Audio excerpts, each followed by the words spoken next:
قد جاءكم من الله نور وكتاب مبين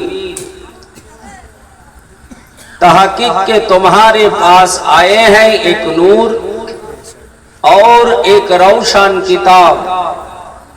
You have come a light for Allah and a clear book। নিশ্চয় তোমাদের নিকটে আগমন ঘটিয়েছে একটি নূর, আলো, জ্যোতি, লাইট, রোশনি এবং একটি প্রস্ফুটিত কিতাব। এটা হচ্ছে আল্লাহর কালাম, কোরআনের কথা। এই আয়াতে দুটো পয়েন্ট আছে। Point number 1 light, point number 2 book. Light किसको कहते हैं, नूर किसको कहते हैं? हम लोग जानते हैं जो अंधेरे को रोशनी करते हैं उसी को हम लोग लाइट कहते हैं, नूर कहते हैं। लेकिन कुरान में जो नूर की बात आई है, इस नूर को कौन सा नूर हम कहेंगे, समझेंगे। कुरान पाके जे नूरेर कथा एसेছে, लाइटेर कथा एसेছে, সেটা আমরা কোন লাইট বুঝবো? কোরআনে এখানে দুটো পয়েন্ট, একটি হচ্ছে নূর, একটি হচ্ছে কিতাব। এই আয়াতের ব্যাখ্যায় বিশ্ববিখ্যাত তাফসীর, তাফসীরটার নাম তাফসিরে আব্বাসিয়া। আমারও আপনার প্রিয়তম নবীর আপন চাচাইতো ভাই যার নাম আব্দুল্লাহ, এই কিতাবের লেখক হচ্ছে আব্দুল্লাহ। আরবের রীতি অনুযায়ী ছেলের নাম বাবার সঙ্গে যুক্ত করে বলা হয়, তাই তিনাকে বলা হয় আব্দুল্লাহ ইবনে আব্বাস, মানে আব্বাসের ছেলে আব্দুল্লাহ। নবী পাকের চাচা আব্বাস, তার ছেলে আব্দুল্লাহ। আব্দুল্লাহ ইবনে আব্বাসের লিখিত কিতাব যার নাম তাফসিরে আব্বাসিয়া, তাতে বলা হয়েছে নূর মানে নবী মুহাম্মদ সাল্লাল্লাহু তাআলা আলাইহি ওয়াসাল্লাম। তাফসিরে জালালাইন দুই খণ্ডে বিভক্ত, দুই লেখকের লেখা। একজনের নাম জালালউদ্দিন মুহাল্লাই শাফি রাহমাতুল্লাহ আলাইহি, আর একজনের নাম জালালউদ্দিন শিয়ুতি রাহমাতুল্লাহ আলাইহি। দুইজনের লিখিত কিতাব যার নাম তাফসিরে জালালাইন, এতেও বলা হয়েছে নূর মানে নবী মুহাম্মদ সাল্লাল্লাহু তাআলা আলাইহি ওয়াসাল্লাম। তাফসিরে বাইজাবি, তাতে বলা হয়েছে নূর মানে নবী সাল্লাল্লাহু তাআলা আলাইহি ওয়াসাল্লাম। তাফসিরে কাবির, তাতেও বলা হয়েছে নূর মানে নবী সাল্লাল্লাহু তাআলা আলাইহি ওয়াসাল্লাম। তাফসিরে নুরুল ইরফান, তাতেও বলা হয়েছে নূর মানে নবী সাল্লাল্লাহু আলাইহি ওয়াসাল্লাম। তাফসিরে মুদরিক, তাতে বলা হয়েছে নূর মানে নবী সাল্লাল্লাহু তাআলা আলাইহি ওয়াসাল্লাম।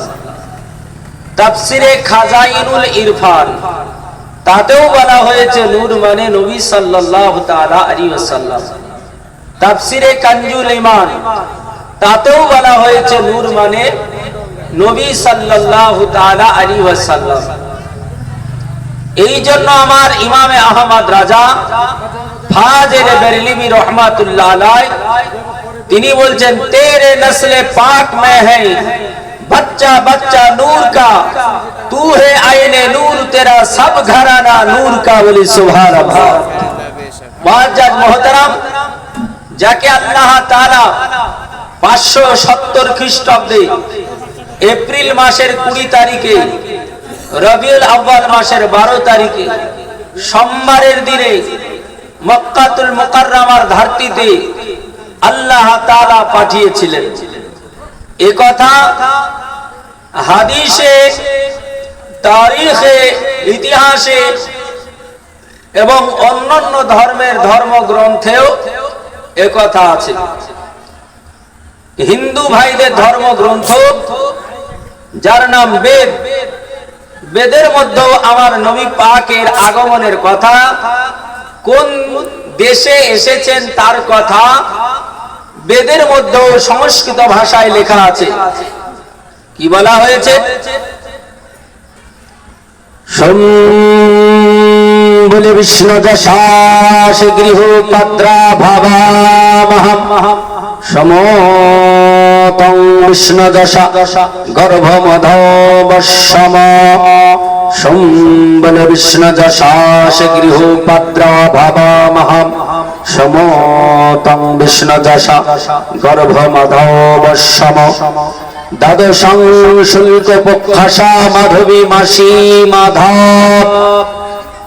বেদের মধ্যে মনীষী মনু তিনিও বলেছেন যে নবী কোন দেশে এসেছেন, তিনার বাবার নাম কি, মায়ের নাম কি, তিনি কোন সময় এসেছেন, কত তারিখে এসেছেন। সংস্কৃত ভাষার সংস্কৃত শব্দগুলো আমি পড়ব এবং প্রত্যেকটা শব্দের বাংলা অর্থ আমি করে ইনশাআল্লাহ আলোচনা রাখব। আল্লাহ তাআলা নবীকে নূর করে পাঠিয়েছেন, তা কোরআন দ্বারা পৃথিবীকে আল্লাহ প্রমাণ দিয়েছেন। আর কোরআনে যাহা কিছু বলা হয়েছে, এ কোরআনে কোনো ভুল আছে নাকি? আছে গো? কোরআনে কোনো ভুল নেই। কোরআন শরীফ প্রথম পারা, সূরাটির নাম সূরা বাকারা, পারা নাম্বার 1, আয়াত নাম্বার 1, सूरा नंबर 2 हुरूफे मुक़त्तात के बाद अल्लाह इरशाद फरमाता है जालिकल किताब ला रैबा फी, इस किताब में कोई शक नहीं, शक की गुंजाइश भी नहीं। No doubt the holy Quran Sharif, ये कुरान पाकेर मध्य कोनो भूल नहीं, भूलेर अवकाशो नहीं। जोरे बोली सुबहानाल्लाह।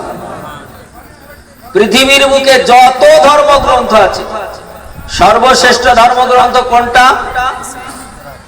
দা holy Quran Sharif is the greatest religion book of the entire world. সমগ্র বিশ্ব ভূখণ্ডে যত ধর্মগ্রন্থ আছে, এর মধ্যে শ্রেষ্ঠ ধর্মগ্রন্থ তার নামই হচ্ছে কোরআন। এই কোরআনে আমার নবী পাকের প্রশংসায় পুরো কোরআনটাই ভরা। নবী পাকের সম্মান, নবী পাকের ইজ্জত আল্লাহ এত বাড়িয়েছেন, এত বাড়িয়েছেন যে নবীর সম্মানের মতো পৃথিবীতে দ্বিতীয় কোনো নবী হয়নি। কিয়ামতের সকাল পর্যন্ত কোনো মানুষ আর জন্ম নেবে না। আল্লাহ তাআলা রব্বে কায়নাতের নবী, আমার ও আপনার প্রিয়তম হাবিব মুহাম্মদ সাল্লাল্লাহু আলাইহি সাল্লাম, তিনার পূর্বে একজন নবী এসেছিলেন, তার নাম ঈসা রুহুল্লাহ। খ্রিস্টানরা যাকে ঈসা মাসি বলে, এই হযরত ঈসা রুহুল্লাহকে খ্রিস্টানরা বলে যে দুনিয়াতে 1 লক্ষ মতান্তরে 2,24,000 নবী রাসূল যে এসেছে, এদের মধ্যে সব চাইতে দামি নবী, তার নাম হচ্ছে হযরতে ঈসা রুহুল্লাহ। বুঝতে পারছেন কথা? আমার কথা বুঝবেন তো। কিছু মানুষ সেই জামানায় প্রশ্ন করেছিল, ঈসা নবী এত উত্তম কেন? ঈসা নবী সব নবীর চাইতে শ্রেষ্ঠ কেন? তখন তারা উত্তরে বলেছিল, ঈসা নবী পৃথিবীতে এসেছেন বিনা বাবায়, অন্য নবী নয়। ঈসা নবীকে আল্লাহ 510টি মুজিজা দিয়েছিলেন। ঈসা নবীর পূর্বে অন্য কোন নবীকে এত মজেজা আল্লাহ দেননি। কাউকে দুটো, কাউকে চারটে, কাউকে 10টা, কাউকে 7টা, এই। কিন্তু ওনাকে 500-এর অধিক মজেজা আল্লাহ দিয়েছেন। এর মধ্যে সবচাইতে বিখ্যাত মজেজা হলো পৃথিবীর দার্শনিকের শক্তি যেইখানে ফেলিয়ার ঘোষণা হয়, পৃথিবীর বৈজ্ঞানিকের শক্তি যেইখানে সমাপ্ত ঘোষণা করে, পৃথিবীর জাদুকারের শক্তি যেইখানে স্টপ হয়ে যায়, পৃথিবীর সমস্ত শক্তি যেইখানে স্তব্ধ হয়ে যায়, ওইখানে ঈসা রুহুল্লাহর শক্তি শুরু। বলে কেমন? দুনিয়ার কোন মানুষ, কোন জীব যদি মারা যায়, পৃথিবীর কোন শক্তি আছে তাকে জীবিত করবে? এই বলেন আছে? তারা খ্রিস্টানরা বলেছিল আমাদের নবীর পূর্বে যত নবী এসেছে কোন নবী মরাকে জীবিত করতে পারেনি, কিন্তু ঈসা আলাইহিস সালাম তিনি মরাকে জীবিত করেছেন। কজন মরাকে জীবিত করেছেন? কিতাবের মধ্যে এসেছে ঈসা রুহুল্লাহ তিনার নবুয়ত প্রকাশ করার পর তিনি জীবনে 2টা মৃত্যু ব্যক্তিকে জীবিত করেছিলেন। কটা বললাম? 2টো মৃত্যু ব্যক্তিকে জীবিত করেছিলেন। পৃথিবীতে আর কোন এর নজির নেই। আছে? তাহলে সম্মান কার বেশি? তারই তো হওয়া দরকার। তারা আমার নবী সম্পর্কে তারা জ্ঞাত ছিল না, তাদের রিসার্চ গবেষণা কম ছিল, তাই তারা আমার নবী সম্পর্কে জেনেছিল না। পৃথিবীতে ঈসা নবী ছাড়া আর কোন নবী মৃত মানুষকে জীবিত করেছে? জোরে বলেন, করেছে? জানা আছে? ঈসা নবী ছাড়া আর কোন মানুষ কোন মৃতকে জীবিত কেউ করেনি, এটা আপনাদেরও জানা নাই। কে করেছে? সুলাইমান নবী, নাকি বললেন? সুলাইমান আলাইহিস সালাম মরাকে জীবিত করেছেন, ডকুমেন্টস আছে? আমাদের তো জানা নাই। পৃথিবীতে সারা দুনিয়াতে আল্লাহ 1 লক্ষ মতান্তরে 2,24,000 নবী পাঠিয়েছেন। এর মধ্যে মরা মানুষকে জীবিত করা আল্লাহ শুধু 2 জন নবীকে পাওয়ার দিয়েছেন। তাই একজন হচ্ছে হযরত ঈসা রুহুল্লাহ, আর দ্বিতীয় জন হচ্ছে বিশ্ব সেরা জগৎগুরু মহাগুরু হযরতে মুহাম্মদ মুস্তাফা আহমদে মুস্তাফা রাসূলে আরবি, আমারও আপনার প্রিয়তম নবী মুহাম্মদ সাল্লাল্লাহু তাআলা আলাইহি ওয়াসাল্লাম। কিতাবটার নাম, আমি যে কথা বলবো পুরুপের সঙ্গে বলবো ইনশাআল্লাহ। কিতাবটার নাম জাওকি খেতাবাত। আল্লাহ পাক রব্বে কায়নাতের নবীর কথা লিখতেছেন। ঈসা নবী তো তিনি 33 বছর বয়সে মৃত ব্যক্তিকে জীবিত করেছেন, কিন্তু আমাদের নবী মক্কায় জন্মগ্রহণ করার পর হযরতে হালিমাতুস সাদিয়া 7 গোত্রে নিয়ে গিয়েছিলেন, সেখানে লালন পালন করেছিলেন। নবীর যখন 4 বছর বয়স, হযরতে হালিমাতুস সাদিয়া তিনার মায়ের কাছে আমিনার কাছে রিটায়ার করার জন্য তিনি বাড়ি থেকে বেরানোর প্রস্তুতি নিচ্ছেন। ইনশাআল্লাহ আমি নবী পাকের আলোচনা আপনাদের শোনাবো। একবার ভক্তি ভরে মহব্বতের সঙ্গে দুরূদে পাক পড়ি। আল্লাহুম্মা জন্ম আমার নবীর যুগে হলে কেমন হতো দো নয়নে রাসূল পাক দেখিলে কেমন হতো জন্ম আমার নবীর যুগে হলে কেমন হতো আশত ভেসে হযরতে বেলালে মধুর আযান যে আযানে ছিল যে এমন প্রেম মুখদ রহমান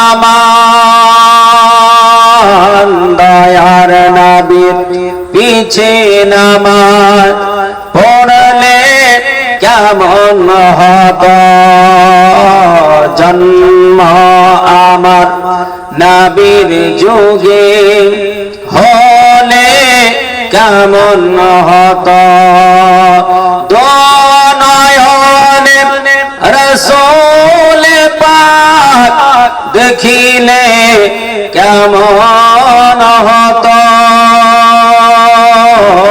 জন্ম আমার নবীর যুগে হলে কেমন হতো হে মুসলমান আল্লাহ পাক রব্বে কায়নাত রব্বুল আলামিনের প্রিয়তম হাবিব আপনার আমার প্রিয়তম নবী রাসূলুল্লাহর জামানায় যদি জন্ম হতো রাসূলুল্লাহর সময়কালে যদি আমাদের জন্ম হতো নবীজির সময়কালে যদি আমরা দুনিয়ার বুকে আসতাম ওই নবীকে যদি দুই নজর দিয়ে দেখতাম ঈমানি হালাতে যদি তিনাকে দর্শন করতাম ঈমানি হালাতে পৃথিবী থেকে চলে যেতাম পৃথিবীর বুকে আমাদের মতো দামি দ্বিতীয় কোন মানব হতো না কারণ আল্লাহর নবী বলেছেন যারা আমাকে ঈমানি হালাতে দেখেছেন যারা আমাকে ঈমানি হালাতে দেখে ঈমান নিয়ে যারা পৃথিবী থেকে চলে গেছে তাদেরকে অন্য কোন সাধারণ মানুষ বলা যাবে না আল্লাহর নবী বললেন তিনারা হলেন সাহাবী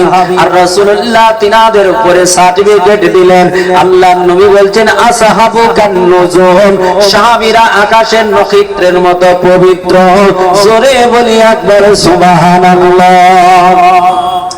একজন সাহাবীর সম্মান কতটা একজন সাহাবীর মর্যাদা কতটা আল্লাহ পাক রব্বে কায়নাত একজন সাহাবীর মর্যাদা এত দিয়েছেন পৃথিবীর জমিনে আল্লাহ তাআলা যাকে সবচাইতে বড় ওলি বানিয়েছেন আমরা জানি তিনার নাম হযরত আব্দুল কাদের জিলানী রাহমাতুল্লাহ আলাইহি আল্লাহ পাক রব্বে কায়নাত রব্বুল আলামিনের বান্দা তিনার সম্মান সাহাবীর সম্মান কত একজন সাহাবী যে ঘোড়ার পৃষ্ঠে চাপতেন ওই ঘোড়াটার দামটা পরে বলবো ওই ঘোড়াটার পায়ের নিচে যে আপনার মাটিটা থাকতো ওই মাটিটার যত দাম হবে গাউসে পাকেরও তত দাম না তাহলে ঘোড়াটার দাম কত হবে আর ওই ঘোড়ার পৃষ্ঠে আরো আটকারী সাহাবী আর সম্মান কত হবে আল্লাহ পাক রব্বে কায়নাত রব্বুল আলামিন সাহাবীর মতো সম্মান আল্লাহ তাআলা কারো দেন নাই আল্লাহ পাক রব্বে কায়নাত রব্বুল আলামিনের নবী